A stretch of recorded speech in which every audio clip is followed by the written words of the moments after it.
Michael, how disappointed are you that Peter Lawwell has felt the need to stand down as chairman? I'm hugely disappointed, Jerry. It's a sad day for Celtic. I think it's sad because one of our colleagues has felt the need to stand down from his role.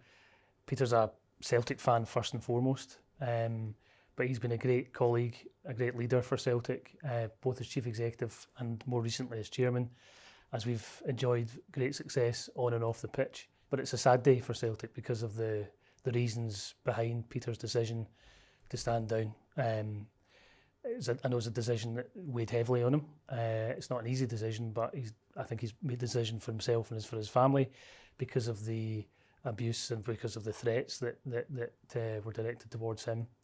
And those are behaviours that we've seen from perhaps a very small minority of the Celtic support, but those are behaviours that are completely unacceptable. We've got most recently with a situation where 3 of our colleagues were assaulted at Celtic Park on Sunday night after the match. And as I say, these behaviours and conduct are completely unacceptable. For me, they're not Celtic. They don't sit with the values of Celtic supporters and the Celtic family. And as a board, it strengthens our resolve to do the right thing for Celtic and to take this club forward together for the future. At board level, you now do that with Brian Wilson as interim chairman. How will he go about moving the club forward in a united way? Yeah, I look forward to working with Brian and the rest of the board to do that, and I'm grateful to Brian for taking the role as interim chairman. From the board's perspective, we'll now look at the composition and succession for the board, and we'll look to take the club forward and to continue to support the operations on and off the pitch. Because, as I say, we want the best for Celtic. How solid is your resolve to get behind the new manager?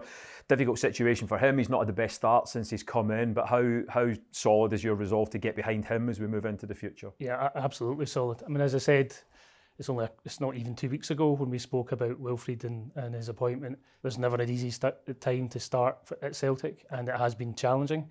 We've had some disappointing results, not least on Sunday. And in that respect, I understand that the Celtic support are concerned about where we are. I understand and I respect the right of every supporter to express their discontent and to share that with us. But we know where we want to go, and step by step, that's all of our job is to support Wilfried, his team, and the squad to take us where we want to get to. The starting point is now. We've been working. I met with Wilfried this week to discuss recruitment ahead of the January transfer window, and also looking ahead to the summer transfer window, because we know that we've got a project to support here. We're excited about where we're going to get to, and that's going to take time, both, as I say, day to day within the training environment, but also month to month, window to window. And we know that when we get to that stage in the summer, hopefully having had success this season, we'll be looking ahead to next season with great optimism with Wilfried and his team. Well, it's certainly something I didn't want in these circumstances, but I didn't expect in any circumstances. But I've been here a long time. I know Peter very well. I know what he's given to the club. I know what the club's achieved under him. I think it's really sad that he's leaving with these pressures on him. And I think everyone has to reflect on that. But there's a history that people's achievements aren't appreciated until they're long gone. And hopefully within the fairly near future, that the minority of Celtic supporters who don't appreciate what Peter Lawwell has given to Celtic will come to do so, because he's given a huge degree of success, a huge degree of stability, and he's a major figure in the club's history.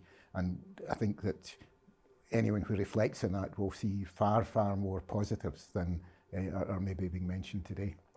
Football moves on, and it moves on at a pace. And in the time that you will be as chairman of Celtic, what do you hope to achieve? What are your aims?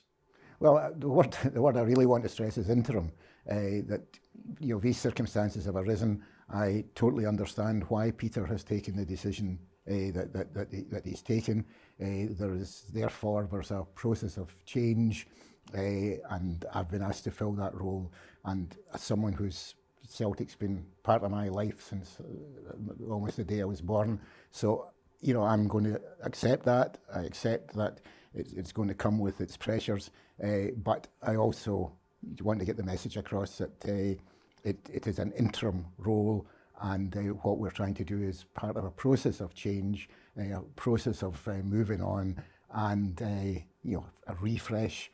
And what was going to happen anyway, a strategic look at how we do things, and hopefully the problems which everyone recognises have arisen in recent times, that they can be addressed. One of the few benefits of advancing age is you can remember times before where Celtic were in tough corners, but came through stronger. And sometimes it took a lot longer than I hope it's going to this time. But the immediate thing is that we win games and we have a successful season. It's not as successful as we wanted it to be when we started it, but it can still be a successful season.